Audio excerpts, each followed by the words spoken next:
2 সপ্তাহ খাইসনি, বন্ধু বান্ধব না খাইলে তো কষ্টই লাগে। এই নে, এই 1000 টাকা নে। ভাই এটা আসল টাকা?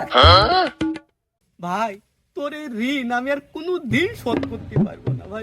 আচ্ছা ভাই, ঠিক আছে, তোর ঋণ শোধ করতে হবে না। তুই আমার মায়ের পেটে ভাই। 7 দিন পরে দিয়ে দিও, ঠিক আছে? 2 মাস পরে আমি যে তোমার বন্ধু। যুগে যুগ। আরে বন্ধু তুমি কিরে বন্ধু, আমার টাকাটা তো তুই দিলি নে। কিসের টাকা চাচ্ছিস তুই আমার কাছে? এর মধ্যে সব ভুলে গেলি তুই?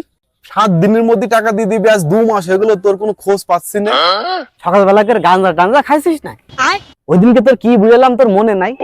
হাত জোর করে বুঝলাম যে বন্ধু তোরে ঋণ আমি কোনদিন শোধ করতে পারবো না। হ্যাঁ? তুই বলিলি আচ্ছা ভাই তোরে ঋণ শোধ করতে হবে না, আর তুই এখন আমার কাছে টাকা চাচ্ছিস?